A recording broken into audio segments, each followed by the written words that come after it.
High, good morning, welcome to my mini blog. আর সবাইকে জানি শুভ স্বাধীনতা দিবস। আজকে যেহেতু শনিবার, তো সেই জন্য সকালবেলা এখন আমি ক্লাস করাতে যাচ্ছি। আর আজকে স্বাধীনতা দিবস উপলক্ষে ওকে আমি একটা স্বাধীনতার দিবসেরই একটা ড্রয়িং করিয়েছি। আর ও তো আজকে বেশ খুশি যে এরকম একটা সিনারি আঁকতে পেরে। ও বলছে আমার আজকে খুব ভালো হয়েছে, রঙটাও আজকে দারুণ করে করেছে। তো বাড়ি ফিরে দেখছি আমার একটা পার্সেল এসেছে অ্যামাজন থেকে। আমি একটা ইয়ার কাপ অর্ডার করেছিলাম। এটাকে ইয়ার কাপই বলে বোধহয়, আমি ঠিক জানি না। যদি জানো তোমরা এটাকে কি বলে আমাকে জানিও।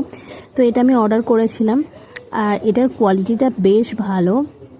আমার মানে পুজোর পরে ঘুরতে যাওয়ার আমাদের প্ল্যান আছে, জানি না কতদূর কী হবে। তো সেই জন্যই টুকটাক শপিং এখন থেকে করছি।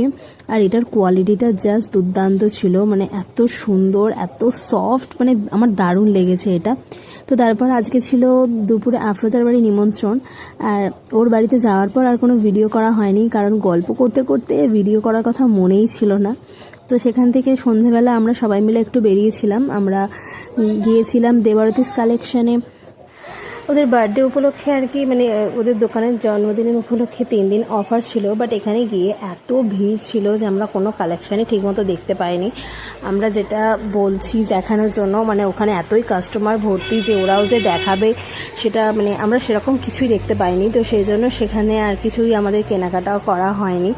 তো তারপর সেখান থেকে বেরিয়ে একটু বাজার কলকাতা এসেছি। বাজার কলকাতা থেকে আমার একটা শর্টস নেওয়ার ছিল।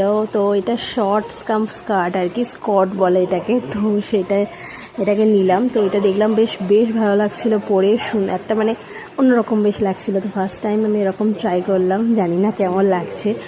তো তারপর এই একটু আশপাশে আর কয়েকটা মল ঘুরে দেন তারপর বাড়ি চলে এসেছি। তো আজকে দিনটা বেশ ভালো কাটিয়েছি, খুব মজা করেছি আর কি।